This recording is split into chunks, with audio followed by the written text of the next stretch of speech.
Most sports are global, but football is uniquely American. Every one of our major sports leagues has aimed for international relevance. Take a look at a modern NBA, NHL, or Major League Baseball roster, and you see the payoff. The NFL is a different story. NFL owners could not stomach losing money with the World League of American Football and NFL Europe, so they pivoted. That's why you see games in Mexico City, London, Munich, and Frankfurt. Regardless, the exported product has not produced rosters with more international flavor. So the NFL established the International Player Pathway Program in 2017, which provided opportunities for those outside the United States to get on front office radars. As of the 2022 NFL season, there were only 3 players from this program on active rosters. The roots of this program go all the way back to the World League of American Football, where it was called Operation Discovery. The Raleigh-Durham Skyhawks had 4 players from this program designated to the roster, including 2 players from Russia, 1 from Norway, and a punter from Australia. Operation Discovery worked more as a novelty in 1991. Fans just wanted to watch good football, so that balance of fielding talent while also trying to be a local draw explains why a good chunk of the roster consisted of area colleges and the ACC. If you looked at the training camp roster, it really reads like a game of let's remember some guys, and you'd be forgiven for mistaking the Skyhawks for the Wake Forest Football All-Stars. The coach played at North Carolina State. One of the quarterbacks used to wear the light blue of Carolina. But the predominant school represented here among the Skyhawks is Wake Forest. We were all kind of excited about that. Daryl, I hadn't seen him for a couple of years, so it was kind of good to get back with him. And we're rooming together right now, reliving some old times. So hopefully we all can make the team and pull, have some Deacon influence. Daryl is Daryl McGill, former star running back of Wake Forest. And here's the third Deacon, former Wake lineman Rod Ferguson. The Skyhawks also feature athletes from Maryland, East Carolina, North Carolina Central, and A&T. But here's the other news. 65 American players are trying out for the Skyhawks here in County Stadium. Only 36 can make the team. In Durham, Bob Holliday, WRAL TV5 Sports.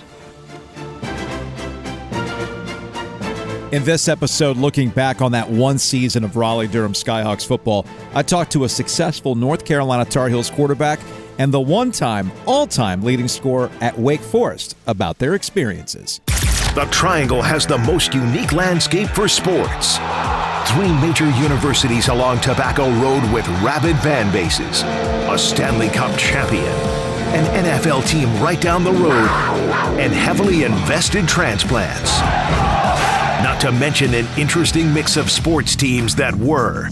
Joe Ovius brings you a brief history of Triangle sports, a candid conversation with those who help shape why sports matters here. Wilson Hoyle racked up 230 points over his 4 seasons as kicker for the Wake Forest Demon Deacons. And after he couldn't secure a roster spot in the NFL, the World League of American Football became a thing, and he decided to give it a go. You left Wake Forest as the all-time leading scorer, did you not? I did. I was the beneficiary of right place, right time. We actually had some pretty good teams, 86 through 89. I mean, we were right there. In this era, we probably would have gone bowling literally all 4 years with the way the scheduling and all that stuff works now. So not that I'm bitter, but we were on some good teams, which allows a place kicker to rack up some points. And so phenomenal 4 years for me, and I was really lucky to play for Coach Bill Dooley, who's just, he's a Hall of Famer. It was great. So you graduate and obviously thinking, all right, I'm gonna go do this in the NFL. So what was the process like there in the late 80s for a kicker? Yeah, well, it's funny reflecting, and I have talked to some friends about just how dramatically different it is now. Back then, scouts played a more active role in identifying potential prospects. So we would have scouts at most every practice, at least when we were in pads. The 4 years I was there, we had some talented people on those Wake Forest teams. So you would see the scouts milling around. They would send you letters. You'd fill out questionnaires. A lot of that's somewhat the same now. And then everybody gets ready for the combine and the draft. Right after that occurs, it is pretty much a tryout. You have pro day.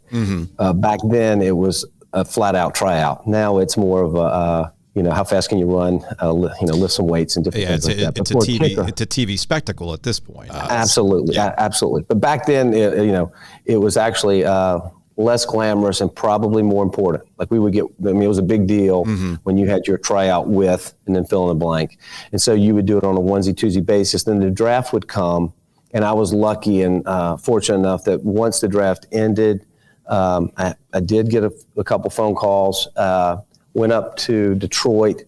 Wayne Fonts was the head coach, and Frank Gans, which ended up being one of the biggest, Joe, one of the biggest influences in my life was Frank Gans. Frank was a phenomenal special teams coach, but he was an incredible leader of men. I know people think that sounds dramatic, but we would have all types of business people in the back of the team meeting rooms just listening to him. He was that great of a speaker. And anyway, I had a great experience up in Detroit that first year out. If people think the quarterback competition is difficult, right? There's only 28 spots to be the starting quarterback on a team, and you can have a depth chart and you can have scout team guys and whatnot. I'm guessing it's also incredibly difficult to be the kicker as well. There's only 28 spots. And you and I were talking about this offline before we got recording. I had forgotten where you can cycle through some quarterbacks. You got guys like Morton Anderson who play for 50 years, so there's only so many spots. So I guess you found it difficult to land because there's only so many guys that are going to be giving up that position. It was as competitive a market for a job as anything I can ever imagine. Because again, the shelf life of a kicker back then, because there's no real salary cap issues and those things, you could hang around a long time. And if you think back to your childhood, you could almost name the kickers of most teams because they were there forever.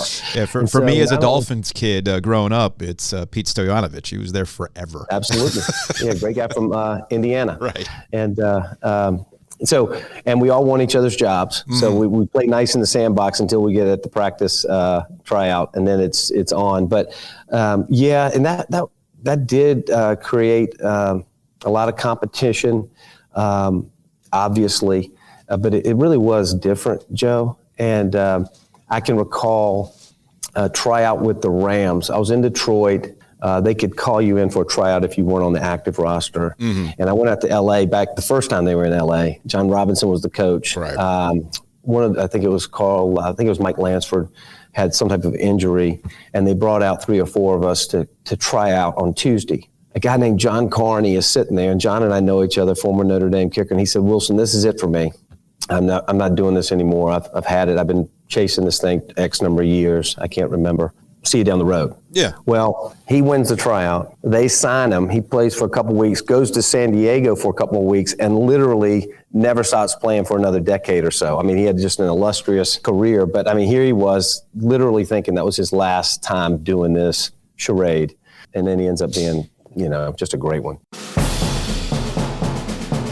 So when did you hear about the Raleigh-Durham Skyhawks or the generation of the World League of American Football? It's underwritten by the NFL. The main guidance point here was for guys like you that keep playing and develop, and that maybe one day, next season or maybe even the middle of the season, you can get called up. So that was the general point of the World League of American Football, along with the global branding and everything else. When did you hear about it? It was actually during that first training camp, Joe. There were rumblings about there being a minor league for the NFL, and the reason it was an open talking point is what the league knew was that there was a lot of really good players out there, and they just weren't quite ready. If you think about it, you hit your athletic peak somewhere between the ages of 22 and 28, and there's nowhere to, there's no baseball farm system, or you can't just go play, hoop overseas. So, where could we, incubate this talent to help? Have a farm system. So everybody knew there was a lot of talent that was maybe not getting an opportunity to play. And then it just took form pretty quickly. Yeah, there's going to be a league. It's this year. And then your agents would obviously, stay in touch with you on different things. And I don't know about your conversations with other former players in the league, Joe, but everyone that I was around was really excited. We had a combine down in Orlando. It was in the old Citrus Bowl. it was a who's who of college football down there. I mean, everybody was there that didn't have a job in the NFL, and that was a lot of people that had pretty good college careers. And then they had a draft, and it felt like you're reliving the NFL draft day. You wanted to get drafted. You wanted that opportunity to prove yourself and to hang on. Obviously, it wasn't about the money. Right. The money wasn't that big, but we weren't in it for the money anyway at that point. So you get a call did Roman Gabriel call you? Did somebody else within the organization call you when they were going to draft you? I got to think about that. It might have been my agent, Joe, that called me. You know. Okay.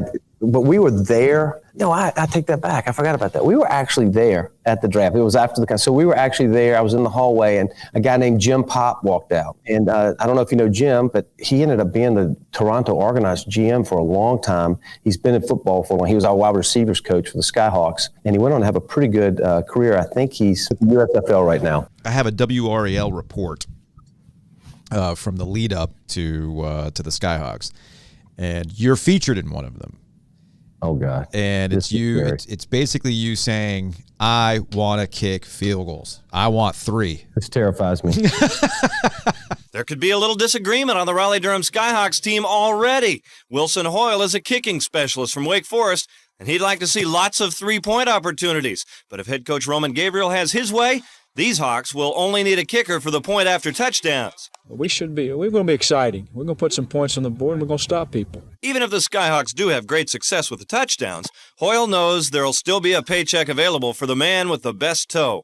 I think there's always a need, but I think he is going to put some points on the board. He wants to put some points on the board, and he's going to have it wide open, I think. Most of the Skyhawk players are unknown to the area so far, but there are no doubt some pretty remarkable athletes to be discovered. Some of them have come from the NFL, and some of them are probably on their way. A lot of these players, heck, I don't know how they didn't make it. It's some really good quality football players out here, and I think the brand of football is going to be exciting. That's where Hoyle, the coach, and the Skyhawks all agree. Whether it's 3-pointers or 6-pointers, the Hawks intend to score points and excite the fans. Rick Sullivan, WRAL TV5 Sports. The first game was not ideal conditions. You're in Sacramento, and it's terrible, terrible raining conditions. Of course it's raining in Sacramento for this first game. Yep. Okay, so first of all, the comment does scare me. I can't imagine what I said back then. It feels like another lifetime ago, and it was. But, we were all there it was a job. We had learned quickly. We'd all been cut from some team. Sure. That this is a business. Okay, so you're there to prove yourself. Some of the kickers and quarterbacks thought, man, it'd be kind of nice to go to Montreal. You're playing in a dome. I mean, there's different things. I was local, and I thought that could be really good, maybe. Maybe not. You don't know how, playing in front of your home fans and friends and family, can impact you. But we were so excited, and you did want to get an opportunity to play. I mean, that was the only disappointment I had of the whole thing, was that the team just never could get it going. No. And if you are, trying a kicker, you're completely dependent on an offense getting down the field so you can, try to show that you're capable. And if the game's over in the second and third quarter, well, you're going for it on fourth down. You're not getting those opportunities. And I remember bumping into Bjorn Nitmo. I don't know if you remember him. Old App State kicker. Okay. Played for Buffalo for a bit. Good guy. We went to Montreal, and it worked out perfect for him. And after the game, pregame, he just walks up and all he says is, "I'm sorry, man," because he knew I was not going to get any opportunity. So, but that was the only disappointment of the whole thing. You asked me about Sacramento. Yeah, we do get out there. It is a driving rainstorm. Right. And we end up, I swear, I think we tried to attempt like a 50-some yard field goal the first or second drive. And I'm like, what are we doing? How did we make this decision? I mean, no one's making this. So I was like, you mean punt it? Anyway. So I get that there's the disappointment of having not won a game. There's the disappointment of the crowds dwindling over time. I've seen some of the REL footage. But there's also this very cool opportunity to play football at Wembley Stadium. So what was that? What was that like for you? Well, first of all, you do know what you're talking about, because that was absolutely a highlight for most everybody in the league that got to play there. I mean, that is just an iconic venue. And we were excited to get to go and play, at Wembley. That was one of the highlights of the year. For context purposes, let's go back to something I said at the beginning of this episode. The Raleigh-Durham Skyhawks roster was largely made up of area college players. A lot of guys played in the ACC. The Skyhawks provided a unique opportunity for players to get back together or former opponents to be on the same roster together. Take Wilson Hoyle, a Demon Deacon. Take Mark Maye, a Tar Heel. Both guys grew up in North Carolina. It's really easy to form a friendship. And as Hoyle tells it, one that still lasts today. Backing up to Mark, and one of the other great things about the experience was, as corny as it sounds, Joe, getting to build relationships with people you'd kind of played against, competed against for years. And he was at Carolina, I was at Wake. He was, an all-star. I mean, he was one of the top quarterbacks rated coming out of high school.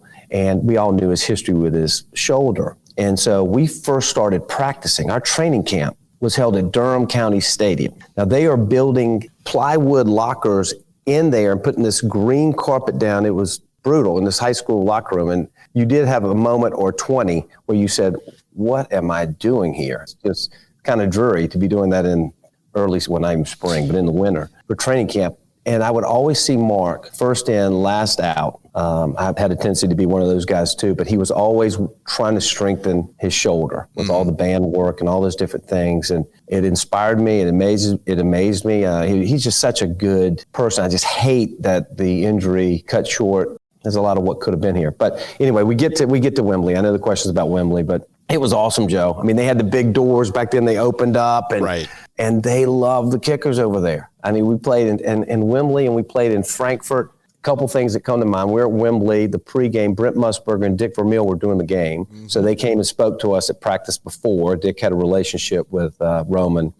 So it was great to, be exposed to that. And he's just such an inspirational guy. I mean, literally, he had us pumped up to go, and the Monarchs were actually a really well-coached team, and Stan Gelbaugh did a really good job leading that team that first year. But good game. I remember it was the national game. It was on ABC, and I think I made a pretty long field goal in that game. I go to kick off. I go to make a tackle. In classic kicker fashion, I get dinged up. Jeez. And I actually cracked a rib, but I lost my breath, and you just can't get off the ground. And all I kept thinking about was my family back in Henderson, North Carolina, watching this. I'm like, I got to get up because I'm in London, it'll drive them crazy. So those are my memories of London, is just that the crowds, it was a bright, sunny day. It was beautiful. Great memory. I'm very proud of it. And to cut down on travel, because I think it was Frankfurt first, and then you guys went to, I have to go back and look at the schedule. That's correct. You're right. But to cut down on travel, the way they built this into the schedule is that the European teams would come here for a couple of weeks, and then you would go there for a couple of weeks. So, and I want to get back to what you said about Mark and the camaraderie, right? I had talked to Chris Corciani, former NC State basketball player, and his stops and starts in professional basketball. And a lot of people did not realize that there was a professional basketball team that played in Dorton Arena called the Raleigh Bullfrogs. And they shared space with the Ice Caps, the ECHL team at the time. Everybody remembers the Ice Caps for a variety of reasons, but nobody remembers the Bullfrogs. It was a terrible season in that they didn't know if the checks would be cashed.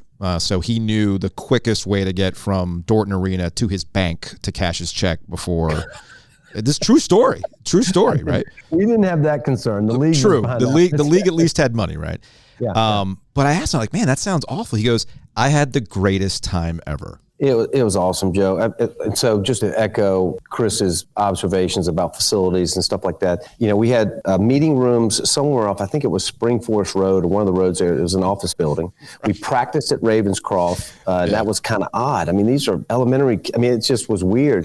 We practiced there. We had training camp at Durham County Stadium, and then we would show up on game day at Carter Finley. It was different. And the part that took the air out of the balloon a little bit was just that we, for whatever reason, I'm not blaming anybody, but I think the organization had a hard time getting off the ground. George Shen kind of backed into it, and I think Roman thought he was going to be a GM, not the coach, and then next thing you know, he's the coach. And then we have injury, every team has injuries, but we just couldn't get it going. Then it became a little bit embarrassing. You're like, holy, I've never been a part of something where we weren't competing. Right. And so that was the only negative of the whole thing. But we were all chasing the dream. We just wanted to play. We wanted to show what we could do because we really were looking to the next step, just like minor league baseball players do and all that stuff. But the relationships were just really awesome. Some really cool stories. I don't know if Mark talked to you about the 2 or 3, I don't know the number, international players? Yeah, I reminded him of some Russian players on the squad, and he thought he's like they were the best. You know, they were the best. They were the best, and they were hilarious. Yeah, and we could, we taught them broken English, and then we did that on purpose. So their broken English was even more funny, even funnier. Excuse me. But you also got to be exposed to some things. For example, one of the Russian guys got his first check, cashed it, went to Crabtree Valley Mall and bought a cardboard box. I mean, Joe, I have no idea how many pairs he could buy. But he bought as many pairs of blue jeans as he could, all sizes, and he was just mailing them back. Yeah, okay. To Russia. I get that. That's incredible. I mean, that was more valuable than the money over there. So we were learning all types of cultural, it was a cultural experience for us too. When did you start getting the sense that this team might not even exist when the season's over? Yeah, I swear, I pride myself on trying to be optimistic and positive, Joe. I think if you didn't think the last couple games at Carter Finley was the end, then you really were clueless. I mean, no one was surprised when they moved to Ohio. Oh, yeah, they moved to Columbus after that. So they shut down, and then they opened up a new team in Columbus. And, so I hate the blame game because everybody, Sure. It's silly. But, every organization, you got to have a few things work. Unless you're coaching the Yankees in the Bronx, right? You got to have a few things go right. And I think from a leadership perspective, you need somebody out there that's rallying the troops, and then people need to get excited. And the product on the field, if you don't have someone doing that, then the product's got to make you excited. And if that's not happening and people have other options, they just aren't gonna show up. Yeah. And I just hate it for everybody. I do think if we had, sometimes you got to get a break. I'm biased, but Rod Brendamore's not the coach of the Hurricanes. We'd be good. There's no question we'd be competitive, and we all know where we were. Same market, same team, same uniforms, different outcomes. So I think the leadership there really matters, and I hate it because I do think there is a place, Joe, for minor league football in some form or fashion, whether it's in the spring or whatever. It's just too much talent out there, but no one's figured out a way to get it right. The Skyhawks fold, but you're not done. You kept trying, though. I think your last opportunity was in 1994. So fill in that gap for me from the Skyhawks wrapping up to what ends up being your last opportunity to latch on in the NFL in 1994. Yeah, maybe I was naive, Joe. I don't know. I just really thought I could play.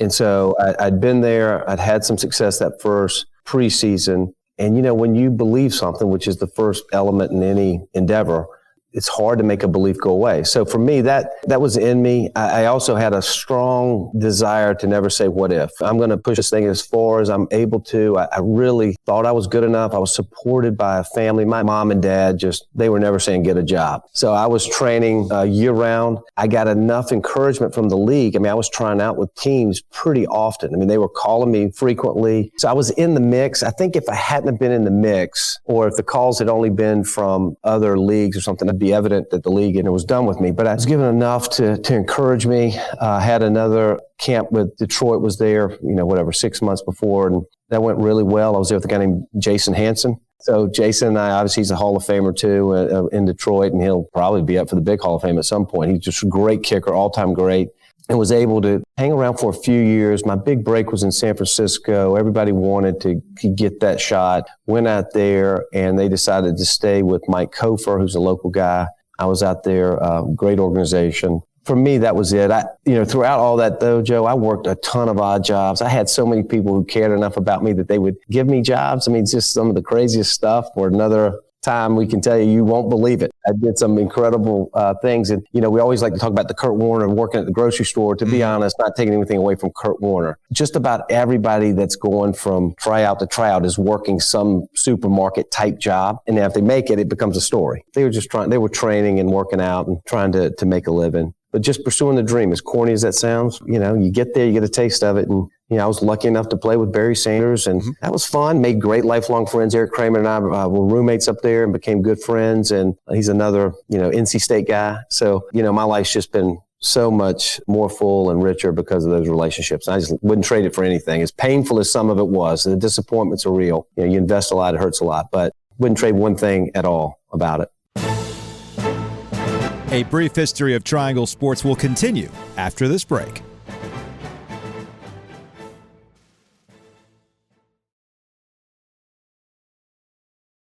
For the younger sports fans out there, you know the Maye family because of Luke's legendary status for North Carolina basketball and Drake's incredible ability on the football field as quarterback for the Tar Heels. But their dad, Mark, was a big deal QB prospect back in the day, and you'll find him sprinkled in the UNC record books. A nagging shoulder injury made it difficult for Maye to begin his next football chapter. So he went back to Chapel Hill, hit grad school, became a grad assistant. But when the World League of American Football was announced, Maye was intrigued. Mark Maye set passing records at North Carolina, and he set them with a sore arm. Maye missed more than a season after tearing his rotator cuff in 1984. He quarterbacked the Tar Heels to 12 wins in 86 and 87.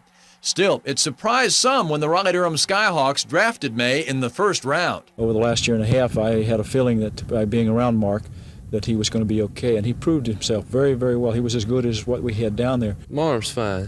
There's no problem with it at all. I think it feels as strong as it has. It's taken a long time. One thing sure, the Skyhawks quarterback is going to throw it more than Mark Maye threw at Carolina.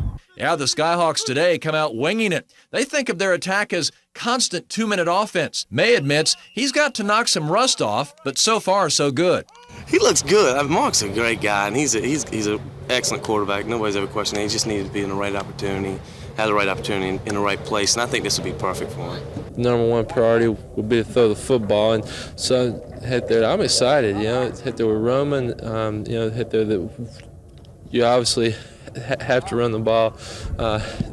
Take along with throwing it, but hopefully it won't be as much as we did over at North Carolina when I was here. After a couple of years on the sidelines, Mark Maye's just glad to have another chance. In Durham, Bob Holliday, WRAL TV5 Sports.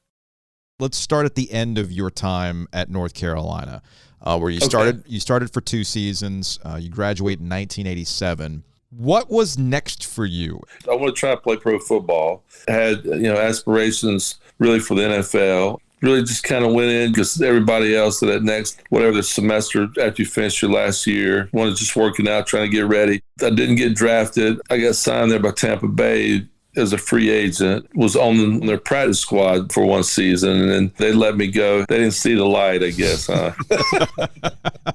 Look, yeah. Like I said, college, I guess, hurt my arm early, and it was just a real struggle. I was fortunate enough to be able to play the last couple of years, but it never really was the same. I guess I had to monitor my throwing during the week. I got to Tampa. They work with you if you're the starter, you know what I mean? But when you're the third guy, there wasn't much.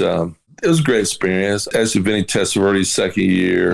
You got to hang out in the sombrero, the very famous stadium. The old sombrero, exactly. Got to hang out there in the creamsicles. You were in the creamsicle jerseys. That's what I was saying, the creamsicles, exactly. So anyway, they released me after a year and kind of wondered what to do. Thought I might do the administration. I came back to North Carolina. I talked to John Swafford. He basically set up like an intern for me, really there for him, and really kind of went from there for 1 year. After that was GA for Coach Brown for 2 years. Then the World League came. The World League of American Football. So if you can remember, look, I get it.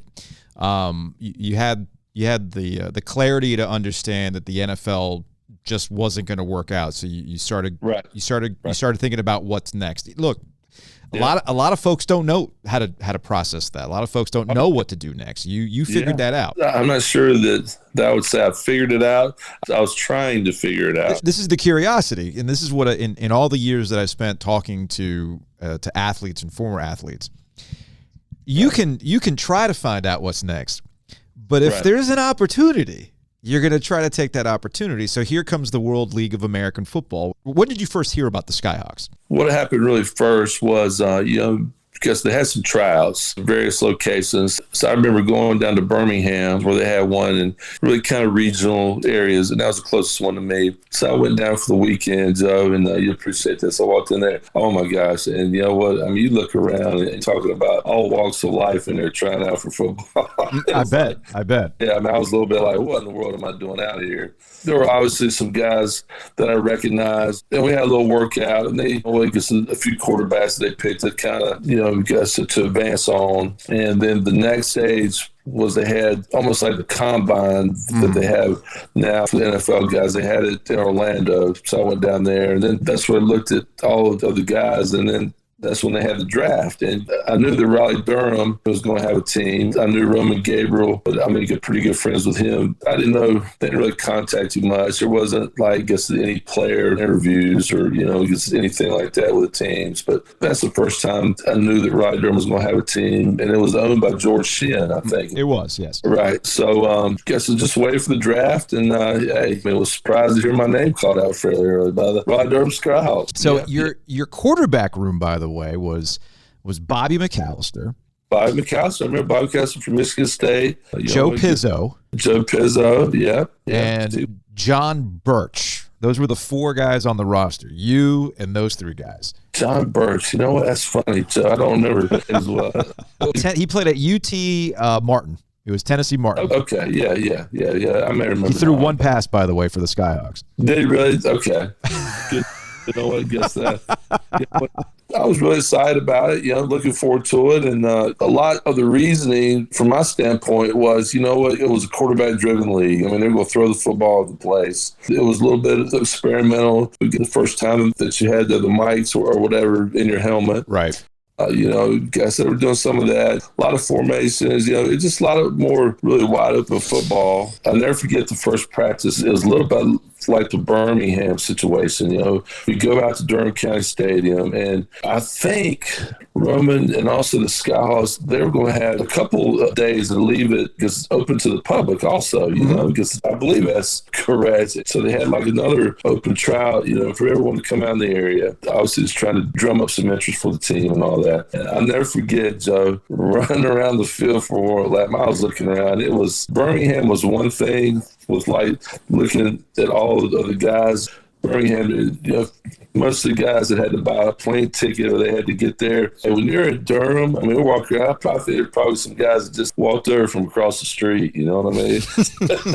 One other interesting fact was they put some guys on, the team from various parts around the world. And, I'll never forget, there's a couple Russian guys on there. Yes. I forget their names, but yeah. You had, he was a linebacker. I believe his name was Vladimir Georgiev. Was one of the Russian players that you are referencing.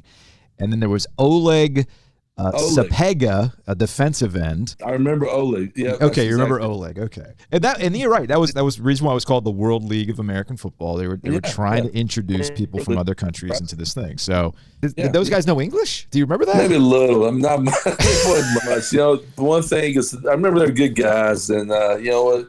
I mean, they were big guys too. I mean, they were just like your lumberjack big guys. You know what I mean? Not like the guys have been lifting a lot. I mean, they were just, big, solid guys that like they'd find somewhere. As the season continued for the Skyhawks, so did the losing.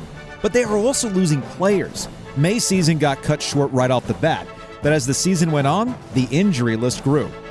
The losses continue to mount for the Raleigh-Durham Skyhawks, not only in the standings, but the personnel roster. The Skyhawks have lost 13 players to injuries. There could be a link here, losing players and losing games. London's lost one player. They're undefeated. Barcelona's lost one or two players. They've lost one game. Frankfurt's lost no players. They're still in the hunt. You go down the list in this league, especially in this shot, the way this league is going, and find the teams that haven't lost players, they're generally up on top. The Skyhawks have to be concerned about other losses, like the box office. They need 20,000 fans per game to break even. The team's averaging just 13,000. Yes, we are losing money, but George Sheehan has said, and I agree, we're in this thing for the long haul, and we're already making plans and talking about next season.